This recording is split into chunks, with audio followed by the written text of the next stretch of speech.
Hello, welcome back to খেলো Bangla channel. আজকের ভিডিওতে থাকছে ইস্ট বেঙ্গল টিম এবছর 3বার হারের হ্যাট্রিক করলো সেই খবর জানাবো দলে একজন নতুন ডিফেন্ডারকে কিন্তু সাইন করানো হলো। আর জানাবো ইস্ট বেঙ্গলের মহিলা ফুটবল টিম তারা কিন্তু উল্টো পথে চলছে।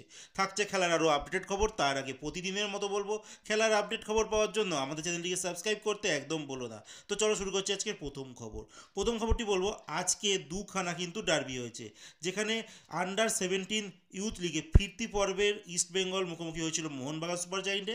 প্রথমবার কিন্তু ইস্টবেঙ্গল টিম মোহনবাগানের ঘরের মাঠে 1-0 গোলে হেরে গিয়েছিল। আজকে ইস্টবেঙ্গলের কাছে বদলার ম্যাচ ছিল, কিন্তু ইস্টবেঙ্গল এবারও পারল না।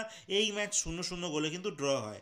আর মোহনবাগান সুপার জায়েন্ট টিম তাদের গ্রুপে তারা কিন্তু চ্যাম্পিয়ন হলো এই ইস্টার্ন জোন থেকে। এরপর আরেকটি ডার্বি হয়েছে, যেটা হচ্ছে ইস্টবেঙ্গল আর মোহনবাগানের মধ্যে, সেটা হচ্ছে আন্ডার 15 রিলায়েন্স ফাউন্ডেশন ইউথ লিগের যে ডার্বি। তো সেখানে মোহনবাগান সুপার জায়েন্ট টিম ইস্ট বেঙ্গলকে 3-0 গোলে হারিয়ে দিয়েছে।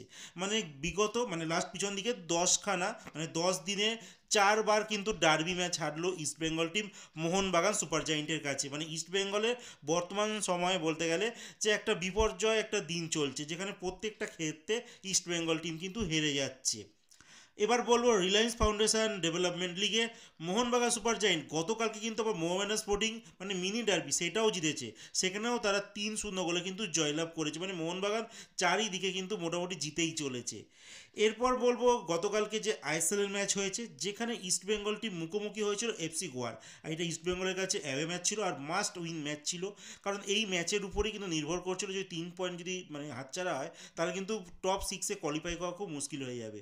আর আলটিমেট সেটাই ঘটলো, যেটা ইস্টবেঙ্গল ভাবছিল, যে ম্যাচটি 1-0 গোলে কিন্তু ইস্টবেঙ্গল টিম হেরে গেছে। আর এই ম্যাচেও কিন্তু সেই বোরা যিনি ফার্স্ট লেগে ইস্টবেঙ্গলের বিরুদ্ধে হ্যাট্রিক করেছিল, আর এইবারও কিন্তু তার যে একমাত্র গোলে অবদান ছিল, আর সেই অ্যাসিস্ট থেকেই কিন্তু ব্রাইসন ফার্নান্ডেজ 13 মিনিটে গোল করে।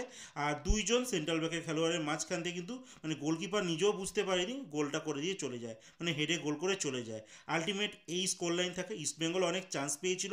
ইস্টবেঙ্গলে নবাগত যে বিদেশি এসছে, যে সেলিস, তিনিও অনেক চেষ্টা করছিলেন, বাট উল্টো দিকের যে গোলকিপার তার দারুণ একটা পারফরমেন্স, আর তিনি কিন্তু সব বলগুলো কিন্তু আটকে দিচ্ছিলেন। তো যাই হোক, সেলিসের যা খবর পাওয়া যাচ্ছে ইস্টবেঙ্গলের তরফ থেকে, তার একটা হালকা চোট লেগেছে।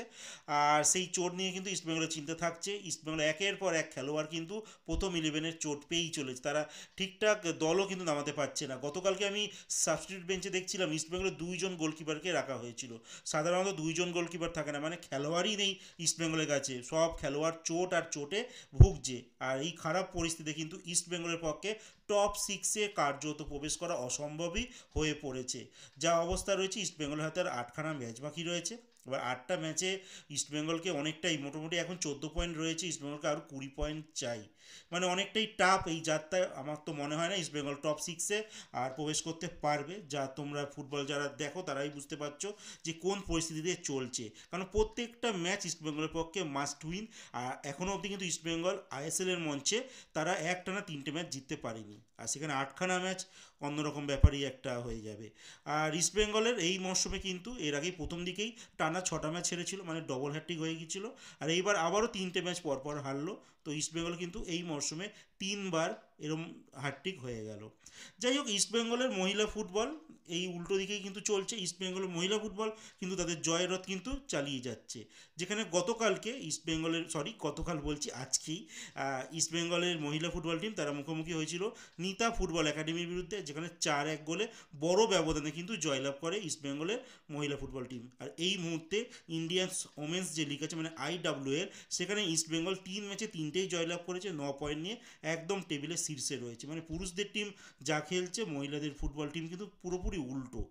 তো এরপরে যে খবরটি তোমাদের আপডেট দিতে চলেছি, যে আমি লাস্ট ভিডিওতে তোমাদের জানিয়েছিলাম যে চেন্নাই এফসি তারা একজন প্লেয়ার কেরালা ব্লাস্টার থেকে, বাঙালি একজন প্লেয়ার প্রীতম কোটালকে সাইন করিয়েছে।